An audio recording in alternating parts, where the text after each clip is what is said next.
जय हिंद साथियों, अमर vision classes में आपका स्वागत है। मैं आपको कैलेंडर पढ़ाऊंगा, उसमें कुछ और टाइप बताऊंगा। तो इससे पहले मैं बताएं, इससे पहले मैं आप लोग से एक क्वेश्चन पूछना चाहता हूं।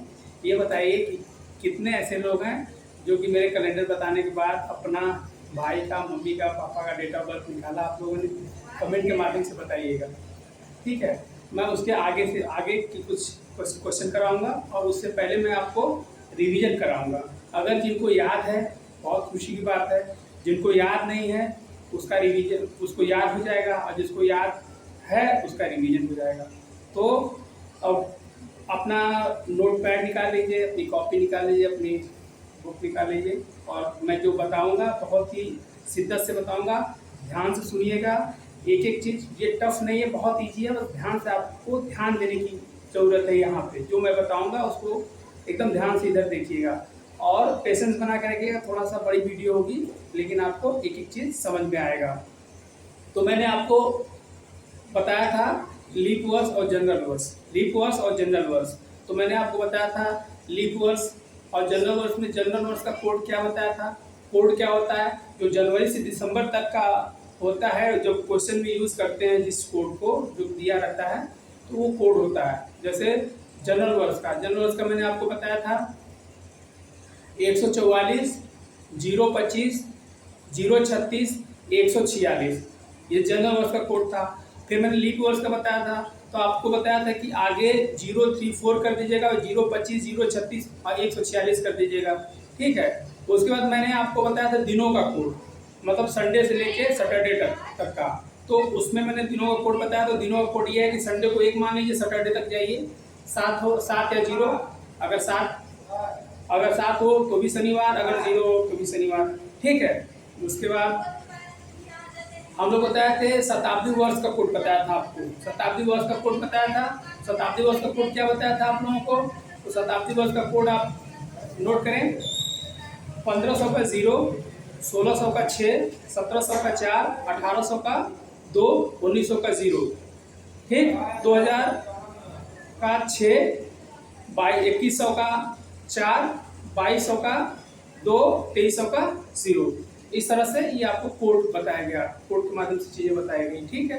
उसके बाद आपको एक चीज़ में जो मोस्ट इम्पोर्टेंट है, मोस्ट इम्पोर्टेंट क्या है? मोस्ट इम्पोर्टेंट है आपका कि जब ये सब क्वेश्चन भी दिया तो वो जो 5 स्टेप मैंने आपको बताया था, वो 5 स्टेप क्या है? 5 स्टेप है वो, जो कि आपको मैंने बताया था कि सूत्र के माध्यम से याद करिए, या फिर आप उसको नियम के मान लीजिए, वो उसके माध्यम से आप याद करिए, ठीक है।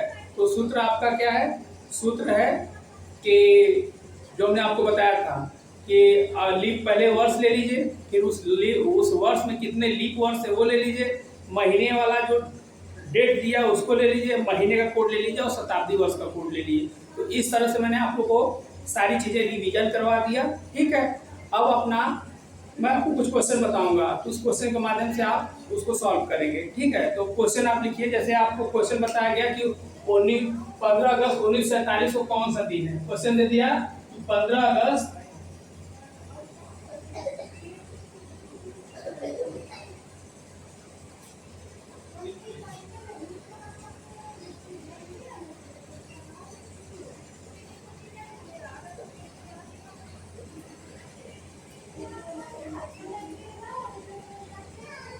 ये क्वेश्चन है, जैसे है कि 15 अगस्त 1947 को कौन सा दिन था।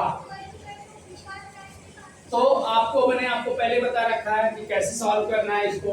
तो मैंने आपको बताया है कि जो ये चारों ले लेंगे तो भी ठीक है, लेकिन आज जल्दी, चूंकि हमको 15 से 20 या 24 सेकेंड में क्वेश्चन को सॉल्व करना है, तो मुझे बहुत ज्यादा कैलकुलेशन करने की जरूरत नहीं। आप सीधे सीधे ये ले लीजिए, लास्ट का 2 डिजिट ले लीजिए और इसको 4 से भाग दे दीजिए। तो इससे क्या पता चल जाएगा? इससे ये पता चल जाएगा कि ये जो वर्ष है, ये टोटल वर्ष है, ये क्या है, जनरल वर्ष है कि लीप वर्ष है। ये चीज क्लियर हो जाएगी। और दूसरी चीज हमको ये पता चल जाएगी कि इसमें कितने लीप वर्ष हैं, ठीक है। तो लीप वर्ष निकालने के लिए हम क्या करते हैं? हम 4 से भाग देते हैं, तो 4 एकम 4 कट गया, एक बार गया, ये 7 उतरा, ठीक। और ये 4 एकम 4, फिर ये 3 शेष बचा, ये 3 शेष बचा। इससे ये समझ में है कि ये जनरल वर्ष है, ठीक। और मैंने आपको बताया था कि इंग्लिश में जो जनरल वर्ड को हिंदी में साधारण वर्ड करते हैं, तो मैंने आपको बताया था कि शेष जब बचता तो स से साधारण और स से शेष बचता हो तो वो क्या है, जनरल यानी कि साधारण वर्ड है। ठीक है, तो इससे ये पता चल गया कि इसमें लीप वर्ष कितना है, लीप वर्ष 11 है। अब हम क्वेश्चन सॉल्व करेंगे तो पहले हम 47 को ले लेंगे। ठीक है, 47 को ले लिया। लीप वर्ष कितना है, 11 है, 11 ले लिया।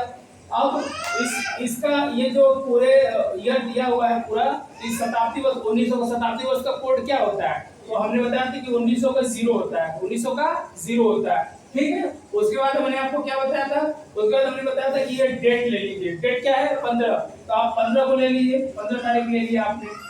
ठीक, उसके बाद मैंने आपको बताया था ये कोड बताया था, जो मैंने आपको कोड नोट करवाया था। अब जिसको याद है अच्छी बात है, नहीं याद है एक बार मैं फिर से लिख रहा हूँ, वो देखिए। तो क्या है कि 144 025 036 146 ये कोड हो गया। क्या हो गया, आप लोग स्क्रीनशॉट लेते रहिएगा, मैं चूंकि हर चीज बताता जा रहा हूँ, आप उसको नोट डाउन करते जाइएगा।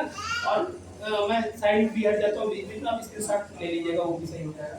तो ठीक है, तो अब हम अगस्त का कोड देखेंगे। तो अगस्त का कोड देखिए, तो ये जनवरी, फरवरी, मार्च, अप्रैल, मई, जून, जुलाई, अगस्त। अगस्त कितना है, अगस्त का 3 है, तो ये अगस्त का 3 ले लिया। अब सबको क्या कर देंगे, ऐड कर देंगे, जोड़ देंगे। तो जोड़िए इसको, तो 7 3 10 हो गया सीधे सीधे, और ये 10 6 16 हो गया, 16 को 6 हाथ लगा 1, उसके बाद 4 5 6 7 76 हो गया। क्या हो गया, 76 हो गया। अब मैंने आपको बताया था कि जब 76 जो टोटल जोड़ने के बाद आए तो आपको 7 से भाग देना है। 7 से भाग क्यों देना है, 7 से भाग इसलिए देना है कि आपको ये पता होना चाहिए कि हफ्ते में 7 दिन होते हैं, एक वीक में 7 डेज, तो वो इसीलिए हम 7 से भाग देते हैं। तो आपने 7 से भाग दिया तो 7 एकम 7, ये कट गया, ये 6 उतरा। अब क्या, अब ये तो इसमें जाएगा तो 0 वाले जाएंगे, 0, ये 6 बचा, 6। तो अब शेष 6 बचा। तो आपको मैंने कोड बताया था, दिनों की कोड, 1 से लेके मतलब रविवार से लेके सैटरडे तक का कोड बताया था, संडे से लेके सैटरडे तक। तो आपको बताया था ये 6 जो है, 6 क्या है, इस दिन शुक्रवार होगा। यानी कि आपके क्वेश्चन का आंसर है 15 अगस्त 1947 को शुक्रवार होगा। ठीक, ये हो गया। आप स्क्रीनशॉट ले सकते हैं और इसको आप समझ सकते हैं। और इसके आगे आपको तो ये क्वेश्चन मैंने ये बताया, इसी में दूसरा क्वेश्चन मैं आपको बताऊंगा। ठीक है, आप नोट डाउन कर लिए होंगे, स्क्रीनशॉट ले लीजिए।